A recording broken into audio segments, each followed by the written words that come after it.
Well, good afternoon or good evening, Texas FFA, or any of our other stakeholders who may be tuning in.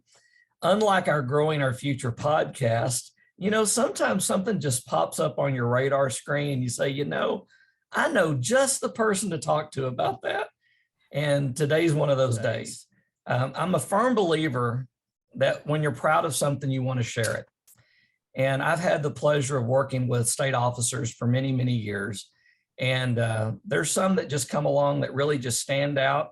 They're always happy. They're always grateful. They're always encouraging. And Mai Lee Olsen is one of those past state officers. And so I called Mai Lee today and I said, Mai Lee, could we jump on a quick call and talk about your FFA journey? And she is gracious enough to join us this afternoon from the great state of Nebraska. Mai Lee, it's good to see you. Good to see you, Mr. Alejandro. How's everything going? It's going. We're having an interesting start to our summer/spring. We had some snow, 90-degree weather, and then we're in a rain torrential right now. So Mai Lee, let's give everybody a little bit of a background because, obviously I had the pleasure of kind of having a front row seat to your FFA career, but why don't you share with everybody that's watching just kind of what your FFA journey looked like down near Houston. Okay. So I'm originally from Katy, Texas. We are not very big in agriculture. We used to have quite the rice fields and those sorts of things, but since then, that has not been the case. And so I was in junior high and I was getting ready to select my classes for freshman year of high school. Mm-hmm. And one of my friends was in Mr. Jason Thomas's intro to ag class. And he said, oh, you should do that. That would be so fun. And my experience with agriculture was none.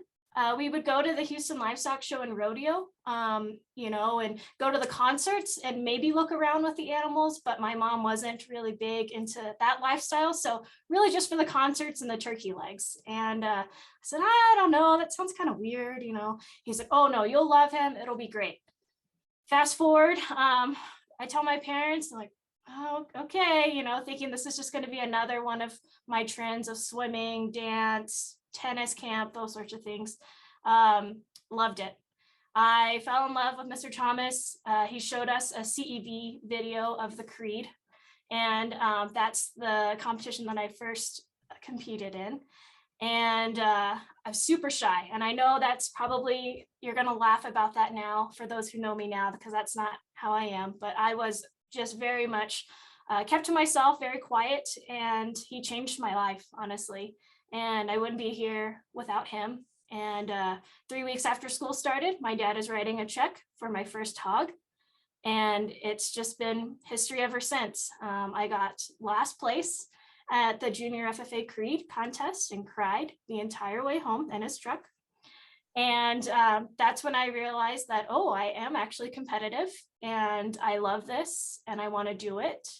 I was one of the finalists for our Star Green Hand chapter member, and I was one of 5 girls, and we went to convention in Louisville, and they drove us. 2 men drove 5 high school girls all the way to Louisville, and we stopped and did, different stops, and I witnessed FFA on a full scale and thought, wow, this is awesome. This is what I want to do. I went to state convention, and I heard Robert Henson talk, and I was like, whew. This is it. I want to do that. I'm going to do that. And so I had 4 really awesome men, Robert Hill, Guy James, Ronald Mashinsky, and Jason Thomas, help guide me through my FFA journey. Our joke was that I was their favorite loser because I was always just one spot out of, advancing on.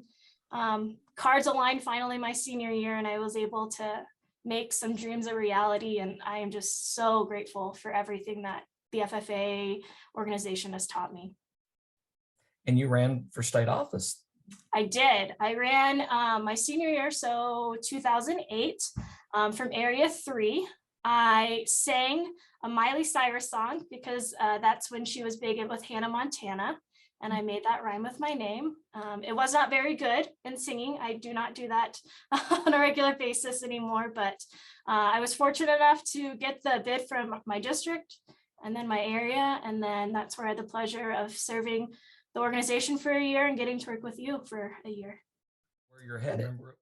So right now, I work in higher education. I've been in the realm of community colleges for the past 10 years. I started at Eastern Wyoming Community College in Torrington, Wyoming. So I moved from Katy, and then I graduated from Lubbock, Texas. And my husband brought us out to the Panhandle of Nebraska. So I would make that commute, and I worked in admissions. So I got to work with students on finding their path, whether it be community college or not. I did that for about 6.5 years, had my son, and decided the road life wasn't the best for a mom. And so I made a career move and moved over to Western Nebraska Community College in Scottsbluff. And so my commute got cut down to about 15 minutes. And I was a career pathways advisor. So I worked with students on academic advising and then career choices and exploration. And currently, for the past almost 2 years, I work as the College Now director. So I handle all of our dual and concurrent enrollment for our high schools. We serve 24 high schools plus homeschool students, and we have about 600 students. And so I've been able to grow that from about 30% to 40% of our enrollment. So it's been pretty fun. Congratulations. Thank you. And then this fall, I was telling Mr. Alejandro, I'll be teaching high school science. So I'll be teaching biology, physical science, health science 1 and 2, and then potentially sponsoring or co-sponsoring our FFA chapter. That's awesome. They're going to be lucky to have you. They're going to say, how does she know so much? Well, I told them I couldn't coach meets. I already have another friend that we help, and we coach her meets team, and they do really well at the Nebraska State Convention. So were you on the meets team at Tech? I was. That's what I thought. Yep, we got reserve champion that year. We lost it by 18 points, but. Well, you talk about a program. I guess you saw Dr. Davis's gift.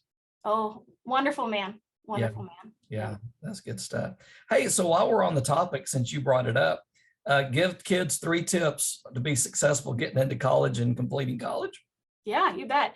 I would talk to and visit with as many people as you can with the colleges that you're interested in, whether they be obviously the employees there. You want to visit with them and get a feel of like what those processes are, but then talk to other individuals that are involved with that too. Honestly, I should have listened to my ag teachers when I first went off to college, and I didn't. I was being stubborn. And so ultimately I didn't end up listening to them, and they were right. But go and visit those places as well. And then being active in your programs and organizations is huge. And that's what's great about that too. And I'm sure Mr. Alejandro can share all the facts and figures with this, but honestly, being involved in FFA, you're more successful in the classroom, you're more successful outside of the classroom. I work with employers within our area and Fortune 500 companies, and they can't teach you the soft skills that you learn being a part of this organization, being a leader, communicating, the hard work ethic that you guys all have. It is so precious, and I don't think there's any other organization that truly can prepare you for that, because you do get to experience all the different things. And like you said, we're all kind of involved in agriculture, right? And so this is just a perfect way to find out kind of what industry within it do you want to work in, and maybe not directly, but indirectly, how can you help impact the positive future of our program? That's good stuff. Yeah. And, here's the thing, Mai Lee, this is what I share with the students all the time. There's a little over 1,000, almost 1,100 school districts in the state of Texas, well over 3,000 high schools. All of them are going to have graduating classes. So that means all those seniors are going to be out there looking for a job, a scholarship, an opportunity. And I always ask the kids, I said, what's your competitive edge? What separates you from somebody else? And I think you just said it right there. FFA can give you tools that can separate you from your peers. They give you a competitive edge for an opportunity. Absolutely. And here's the thing, Mai Lee, this is what I share with the students all the time. There's a little over 1,000, almost 1,100 school districts in the state of Texas, well over 3,000 high schools. All of them are going to have graduating classes. So that means all those seniors are going to be out there looking for a job, a scholarship, an opportunity. And I always ask the kids, I said, what's your competitive edge? What separates you from somebody else? And I think you just said it right there. FFA can give you tools that can separate you from your peers. They give you a competitive edge for an opportunity. And Absolutely. I thought that was really good what you just shared. Well, and part of it too is as a 17, 18-year-old, it's really hard to brag about yourself. And I still struggle with this at the ripe age of 32. And so, but you guys are great students, you're great individuals, you have a lot to bring forth to the table and showcase that, right? And take advantage of those opportunities and be selfish. You're not tied to a family, you're not married, you don't have kids yet, you know, so take advantage of those opportunities and be an ambassador for the foundation. What a great opportunity to network and learn how to integrate with and interact with business people. Yeah, I have a podcast guest who's a president of a savings and loan, and we talked, and I loved his analogy. He asked the kids that he deals with, he said, tell me about your business. And they said, well, I'm not in business. He goes, yeah, you are a business. What kind of business do you run? Are you a customer service friendly business? Are you an outreach business? Are you promoting your business? It's exactly what you just said. Mm-hmm. We got to promote our brands. We got to promote our business. And FFA gives you tools to do that very effectively. Mm-hmm. Absolutely. So, all right, so let's talk leadership real quick. So you've obviously gone on and done very well. What would you say would be 3 leadership skills that you would tell students, practice these and they might help you along the path? I would say collaboration is key. Whether or not you want to be the leader or the Indian of that group, make sure you're collaborating and building that consensus amongst your team. And so then you can, you know, get you to the endpoint. Understanding your team dynamics. So if Mr. Alejandro, his expertise is in technology and communication, then if that project calls for that, we're going to lean on Mr. Alejandro to do those things. And mine would be, you know, typing or writing the press release. And so just identifying those paths to help those individuals, and then recognizing those that, you know, Mr. Alejandro really wants to work a little bit or be better at event planning. And so giving him the opportunity to grow in that skill set. That's huge and a huge investment in your team. And that's something that builds a great deal of trust within that. And then obviously communication, that's something that we all kind of struggle with a little bit with the day and age of smartphones and social media, but having that time to debrief and have those conversations of what are some goals that we would like to have done, what are the top 3 deliverables, what are some potential obstacles that we're going to encounter, and then how can we overcome those things. So that's good stuff. Did you learn any of that stuff in FFA? All of it. Handling people has been a little bit different. And I think that's been the biggest launching pad for my time in FFA is we were able to network with so many different personalities and so many different individuals that when you get into the real world, you understand those dynamics that much more. Now, utilizing them professionally is a different story, and it's taken me a little longer to navigate that, as it does for everybody. But you understand what those strengths are, what those weaknesses are, what you can feel comfortable kind of bringing to the table and making your voice known, or, you know what, that's okay. I can have a private one-on-one conversation about that later, right? So good. It's a people business. It is.